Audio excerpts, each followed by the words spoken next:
Cette bande-annonce, interdite très rapidement après sa mise en circulation dans les cinémas américains, a littéralement terrorisé toute une génération de spectateurs.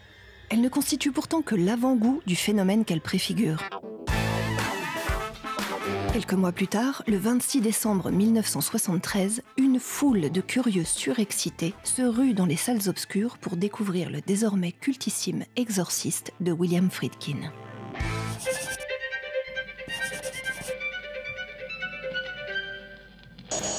Le roman éponyme de William Peter Blatty, publié en 1971, s'inspire d'un authentique cas de possession démoniaque d'un garçon de 14 ans en 1949 dans le Maryland.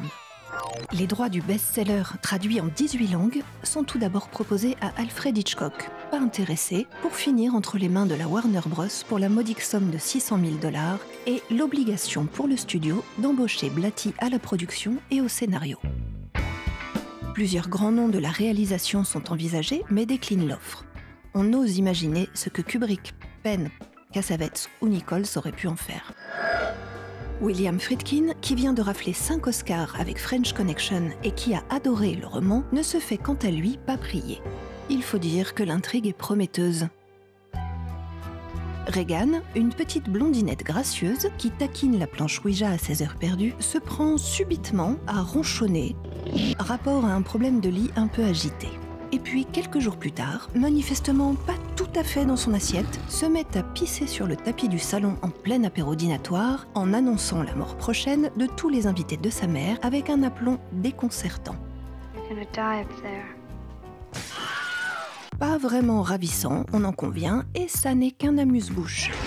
La petite insolente, ou ce qu'il en reste, finira d'une voix étonnamment virile par envoyer les curés du coin sucer des bites en enfer, confirmant par là, si c'était nécessaire, qu'elle ne va pas s'en sortir avec une petite camomille. On ne va pas se mentir, nous sommes face à une possession démoniaque en l'entité de Pazuzu. Pazuzu, pour vous situer, c'est le roi des démons du vent chez les Assyriens, cousin de Belzébuth ou de Satan chez les chrétiens. Le casting pour le rôle de Regan donne bien du fil à retordre à Friedkin. La perle rare doit avoir entre 11 et 15 ans, ne doit pas être trop connue du grand public et devra surtout pouvoir encaisser le rôle psychologiquement. Certaines jeunes actrices envisagées comme Jamie Lee Curtis, Carrie Fisher ou Sharon Stone passent leur tour. Près de 500 comédiennes sont auditionnées en vain, au point que Friedkin, découragé, projette de confier le rôle à une naine adulte. Linda Blair, jeune mannequin inconnue au bataillon, décroche finalement le pompon grâce à sa mère qui la traîne au casting. On ne compte pas non plus les acteurs masculins qui ont failli interpréter les deux ecclésiastiques. Le rôle du père Mérine est finalement confié à Max von Sydow, un habitué du cinéma de Bergman. Jason Miller incarne quant à lui le père Karras pour son premier rôle au cinéma qui lui vaudra une nomination aux Oscars. Le rôle de la mère de Regan, Chris, est emporté au culot par Ellen Burstyn. Ultra motivée, elle passe un coup de fil à Friedkin pour lui annoncer de façon péremptoire qu'elle interprétera ce personnage. Sacré talent de persuasion, Friedkin n'a pas moufté. Le tournage, qui va s'étaler sur 32 semaines au lieu des 12 prévues, débute le 14 août 1972. Les membres de l'équipe ignorent encore tout des péripéties qui les attendent. À commencer par les fantaisies de direction de Friedkin, surnommé à juste titre le maniaque, qui ne ménage pas ses comédiens. Ils déclareront plus tard qu'ils n'avaient pas forcément besoin de jouer pour être crédibles. Friedkin tire par exemple des coups de feu à l'oreille des comédiens pour les faire sursauter. Il se permet aussi de gifler William O'Malley juste avant une prise. Au passage, il s'agit d'un véritable prêtre jésuite pour lui faire trembler la main. Ellen Burstyn, qui avait pourtant demandé aux responsables des cascades d'y aller mollo, est tirée sans aucun ménagement en arrière par un harnais lorsque Regan la frappe.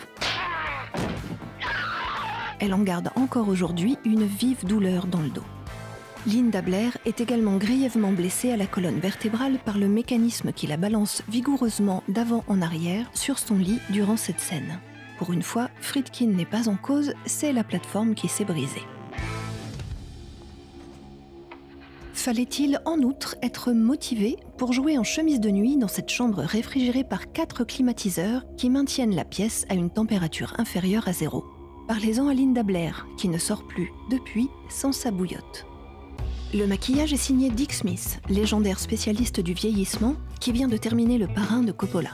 Il faut plus de 3 heures chaque jour pour transformer Max von Sydow, 44 ans à l'époque, en sexagénaire. Le résultat est tellement bluffant que le comédien avoue en avoir été traumatisé. On ose croire qu'il en a été de même pour Linda Blair. Sale tête quand même. Une téloche installée à côté de son poste de maquillage lui permettait de patienter en bingeant sa série préférée. Pendant ce temps-là, on tourne les scènes dans lesquelles elle est remplacée par une doublure. Par exemple, la fameuse Spider-Walk, coupée au montage de 1973 puis réintégrée dans la version de 2001. Elle est ici remplacée par une contorsionniste équipée d'un harnais. Pour les séquences un peu trop crues, comme ici, où Pazuzu est pris d'une envie soudaine d'érotisme blasphématoire, c'est une comédienne non créditée qui prend le relais. Notons ici que la scène a été édulcorée par rapport au roman, dans lequel elle s'achève en orgasme. La doublure assure aussi toute la partie régurgitation, avec la complicité de Dick Smith, qui a truqué les contours de son visage avec des feuilles de plexiglas thermoformées. Fixées au coin de la bouche et derrière la tête de l'actrice, elles permettent de dissimuler une buse qui, reliée à des tubes de caoutchouc, projette sur commande de la bonne sous-soupe de petits pois. Les nerfs des comédiens sont mis à rude épreuve donc, et l'incendie qui ravage mystérieusement le décor principal un dimanche soir, laissant pourtant la chambre de Regan intacte, ne tranquillise personne. On fait venir un prêtre sur le plateau qui procède à une bénédiction protectrice. On raconte qu'il est mort 3 jours plus tard. Le tournage en Irak, qui se déroule sur le site de fouilles de Ninive, ancienne ville d'Assyrie, n'est pas non plus une partie de plaisir. L'équipe britannique, recrutée pour l'occasion, est en partie amputée à cause de la chaleur écrasante. Le talent et l'implication déployés pendant le tournage sont à la hauteur de ce qui va suivre en post-production.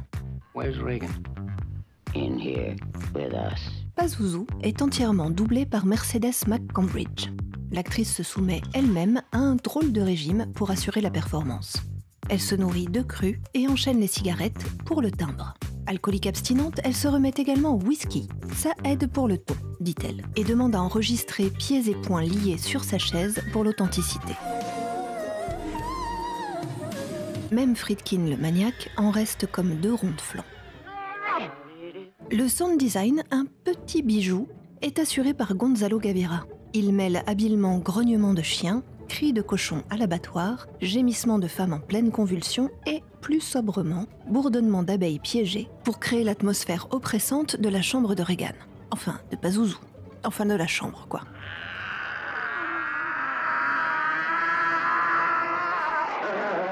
Il est aussi à l'origine des petits craquements lors de la rotation de la tête à 360 degrés de la petite fille. C'est tout bête. Il lui a suffi de tripoter un portefeuille en cuir craquelé devant le micro. Voilà de quoi désacraliser ce plan culte, quoique un peu daté, si vous voulez mon avis. Amen. Le thème musical du film, tout le monde sait ça, est signé Michael Field. Friedkin découvre par hasard le morceau d'ouverture de Tubular Bells après avoir jeté comme un malpropre le compositeur initialement prévu, Lalo Schifrin, qui n'est pourtant pas un débutant. Malgré toutes ces mésaventures, L'Exorciste est enfin prêt pour sa sortie. Bon, et là, il n'y a qu'à bien se tenir, c'est la folie, au sens propre.